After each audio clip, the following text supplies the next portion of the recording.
Hi, I'm Greg Sales. I'm the lead for instructional design and e-learning for the One Health Workforce Project, funded by USAID out of the University of Minnesota. I've been asked by Indahun to present a series of videos, short videos, that will cover online learning, design, and development.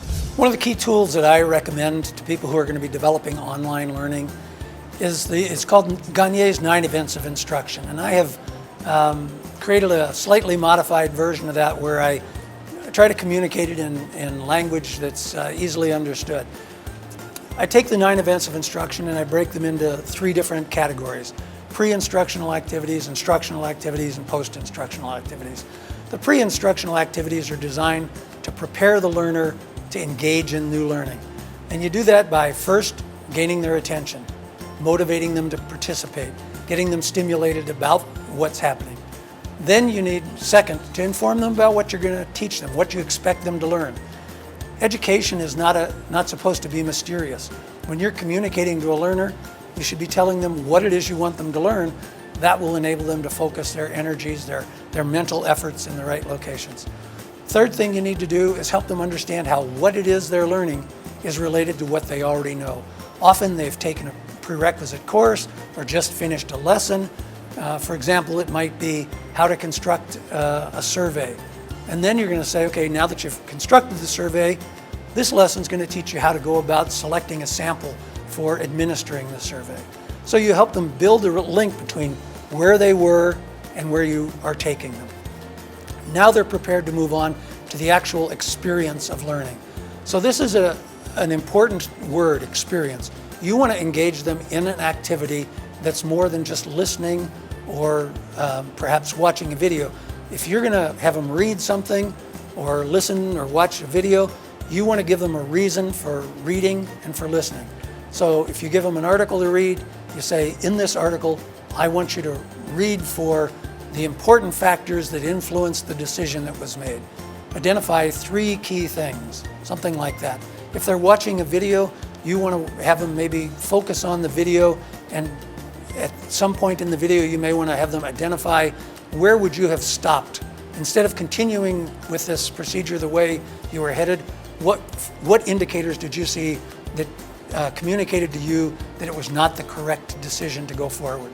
Something that gives them a reason to focus on what's being presented. That's the way to present the content. You want to structure it, as I said, by giving them some guidance. What should they look for? How should they focus their attention? So you present new content and give them guidance. And then you give them practice using that. You present them with situations where they use the knowledge they've learned and they get feedback. That feedback may be directly from you. They may write a paper and you make some notes on it and send it back to them. Or it may be by going through an activity, they observe how well they did. Did they accomplish the goal that they were hoping to achieve? And they get some sort of internal feedback on their performance. That's the experience part, the new content presentation. So you've prepared them, you've educated them with new things, given them practice and feedback, built their competencies to the level that you think is appropriate. Now you want to assess their knowledge. So we move now to the post-instruction component of the 9 events of instruction. You assess their learning, and that's done through any of a number of modes. You can have them demonstrate a procedure, you can have them write an assessment, an analysis, a survey, you can have them compare a couple of things, you can have them organize steps in a procedure. Whatever it is you're trying to achieve goes back to what your objectives were. You conduct that assessment. Most of us think that when we've administered an assessment, we're finished. But actually, in a good lesson, you want to help the students transfer the knowledge, extend their learning beyond that assessment. Otherwise, often people study for a test, they take the test, and they forget everything. That extension activity is actually a way to help them process what they've learned, use it in the real world, and remember it longer, be able to recall it when they need it in the future. So through these extension activities, what you can do is assign the learners tasks to complete. Do an internship, a field experience, go home and survey members of their family, go around the neighborhood and look for risks to health. Whatever it is that you've been teaching them about, now give them a chance to apply it. I want to thank you for watching along on these videos. Hope you've enjoyed them and learned some things. Hope your e-learning development goes well. On the screen, you'll notice there are a few links that have been provided.